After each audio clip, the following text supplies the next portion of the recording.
And Yahweh visited Sarah as he had said, and Yahweh did to Sarah as he had spoken. And Sarah became pregnant, and bore Abraham a son in his old age, at the set time of which God had spoken to him. And Abraham called the name of his son that was born to him, whom Sarah bore to him Isaac. And Abraham circumcised his son Isaac when he was 8 days old, as God had commanded him. And Abraham was 100 years old, when his son Isaac was born to him. And Sarah said, God has made me laugh. Everyone who hears will laugh with me. And she said, Who would have said to Abraham that Sarah should nurse sons? For I have borne him a son in his old age. And the child grew and was weaned. And Abraham made a great feast on the day that Isaac was weaned. And Sarah saw the son of Hagar the Egyptian, whom she had borne to Abraham, mocking. Therefore she said to Abraham, Cast out this slave and her son, for the son of this slave will not be heir with my son, even with Isaac. And the thing was very grievous in Abraham's sight on account of his son. And God said to Abraham, Don't let it be grievous in your sight because of the lad and because of your slave. In all that Sarah says to you, listen to her voice. For in Isaac will your seed be called. And also of the son of the slave I will make into a nation, because he is your seed. And Abraham rose up early in the morning, and took bread and a bottle of water, and gave it to Hagar, putting it on her shoulder, and gave her the boy, and sent her away. And she departed, and wandered in the wilderness of Beersheba. And the water in the bottle was spent, and she cast the child under one of the shrubs.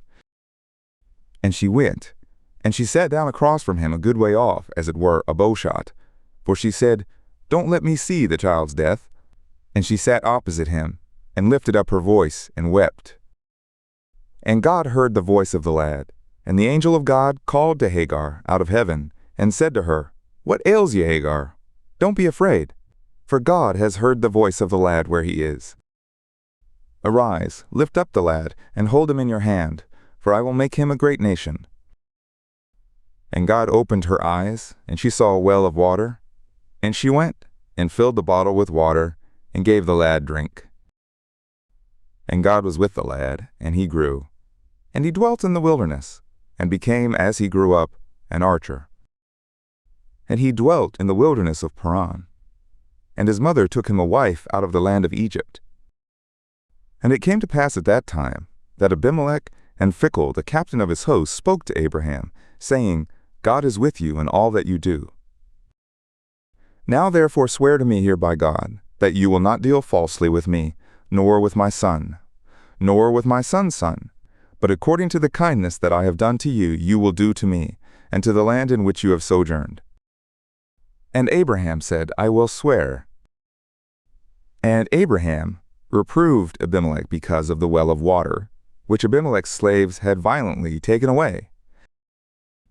And Abimelech said, I don't know who has done this thing. You did not tell me, and I had not heard of it yet but today. And Abraham took sheep and oxen, and gave them to Abimelech.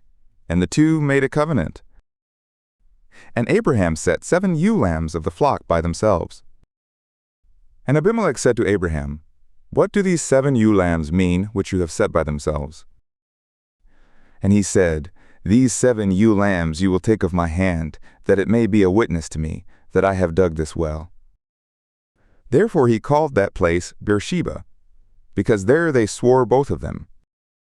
So they made a covenant at Beersheba, and Abimelech rose up, and Phicol the captain of his host, and they returned into the land of the Philistines. And Abraham planted a tamarisk tree in Beersheba, and there called on the name of Yahweh, the everlasting God. And Abraham sojourned in the land of the Philistines many days,